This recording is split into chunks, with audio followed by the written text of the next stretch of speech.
great. I'm wearing the New Zealand uniform and I'm up on that podium. I'm holding that medal. That medal is amazing. I've dreamt of that medal. I'm crying.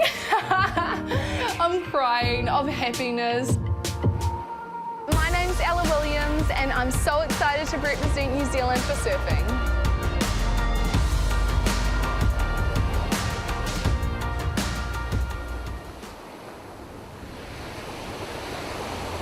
Whangamata Surf Shop, we got it about 20 years ago. I moved here when I was 7 years old. My family brought the surf shop and we loved surfing ever since, you know, so it's kind of the best place to grow up. We've had the shop and I've pretty much just grown up working in here, surfing every day after school, and then once I left school I started working here full time and doing the QS tour. My childhood was filled with fun, adventure. I would see my brother competing and I'm like, oh, he's winning stuff. I want to win some stuff too. And so I was like, oh, to Mum, Dad, can I go in the comp? And they're like, yeah. Just wanted to go in because you'd get a prize. Often there was times I'd be down on the water and she'd, before her heat, and she'd be picking up shells and just looking the other way. And so I'm like, Dad, like, look at my starfish that I've found and look at the castle that I've built. He's like, yeah, but like, you know, you're gonna go out surfing in a minute, so like, you gotta focus. He was all for like having fun, but he's like, come on, it's like 2 minutes before the heat. it just wasn't even concentrating on it, but he'd go out and do really well. It was almost like that was it for her. She loved that whole feeling of competing, and there was no looking back for her from then. I'd always dreamed of, when I was 8 years old, I put up this picture next to my bedside table and my bed, and it said, one day I will be world junior champion. I will be world champion. I'd always seen that. I'd wake up to it and I'd see it every day, and it would reinforce in my mind, this is what you want, which is, it is. This is what I want. I want to be world champion. I remember being at school and just being like, I'd sit there and I wouldn't have many friends, and you'd sit on those steps at school and I go, I can't wait to be out of here because I'm going to be something amazing one day, and I'm going to look back and I'm going to go, yeah, I did it.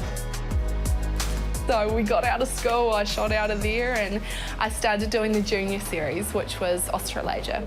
And I had big hopes and dreams for myself. You know, I'd set high standards. I thought I was going to win these competitions straight away as soon as I got out of school, and it was all going to happen. And it didn't. I lost everything that year. I don't think I made a heat.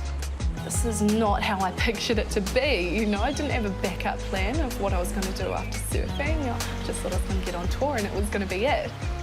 I had a lot of few days, down days, just going, oh my gosh, I've done the wrong thing. What am I going to do with my life? I got home and then I was working away at the surf shop. I got this email to say, Ellie, you've been called up for the World Surfing Junior Champs in Brazil. You know, in 2 weeks, can you make it? And I was like, yes, I can make it. I remember being in the shop, I was looking after it, there was no one else there. It was kind of a winter's day, and I said, yes, I'll be there. And I didn't even, my parents weren't even there. And then they came to lock the shop at 5 o'clock and I ran out and I said, Mum and Dad, we're going to Brazil.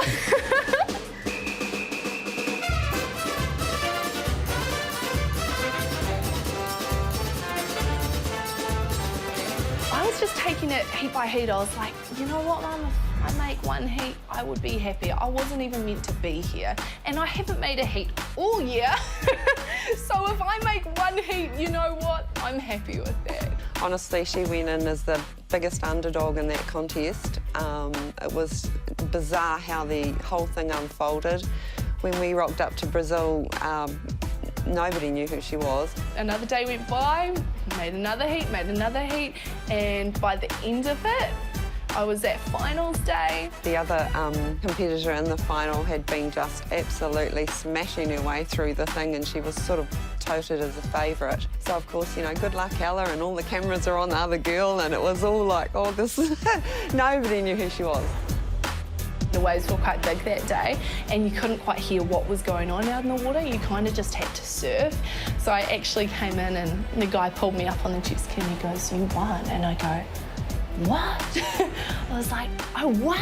And he was like, you won! And so I just got up on the ski and I was just like, yes! It was the most incredible feeling. You know, winning world title, it's got to be right up there, doesn't it? So, yeah, no, it was good. I think that was the pivotal moment of my surfing career.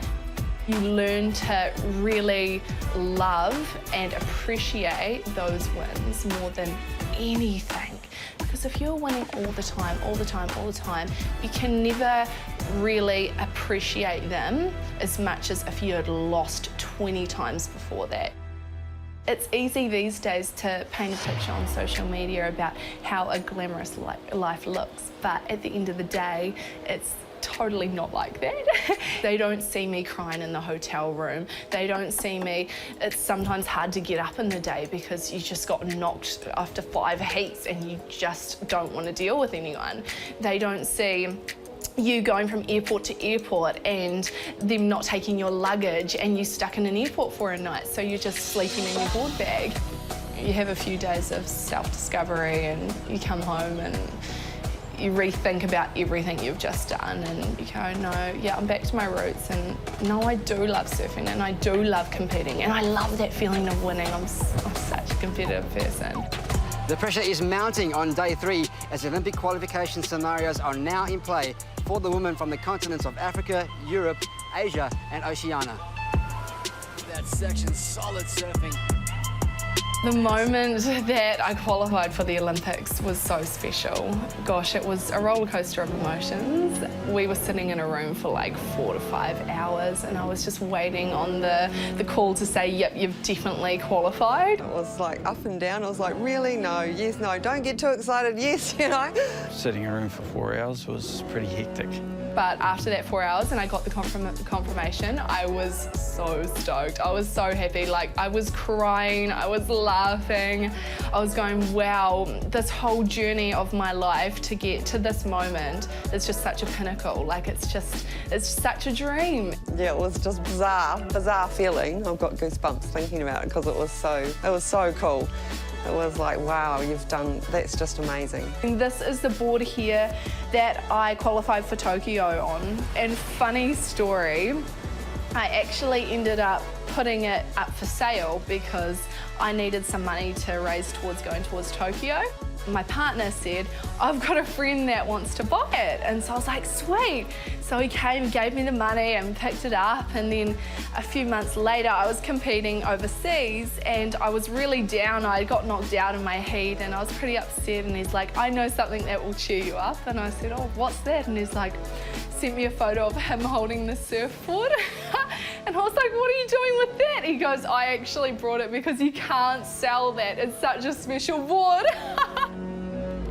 I was driving somewhere and I was just listening to my music or listening to a podcast, and I remember driving along, I'm like, wow, it actually hit me that my whole journey and now I'm going to the Olympics. It's something I can't even describe, but it definitely, I had a flashback through my whole life and thought, oh my gosh, I'm so proud of myself. Oh, the nerves will be running high, I can tell you. It's, yeah, it's always nerve-wracking when she does compete anyway. You sort of try and stay calm, but yeah, inside you're sort of as nervous as heck. So, yeah, she'll be fine.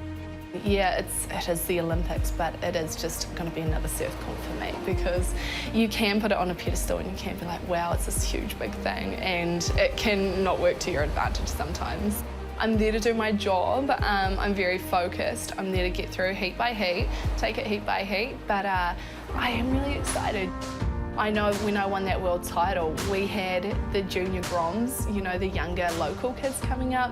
I think we had about 5 in our board riders club. And then I'd won the world junior title. It went up to 135 within 2 weeks. It's amazing for Whangamata. Just shows for all the kids here, doesn't matter where you come from, who you are, anybody can do it.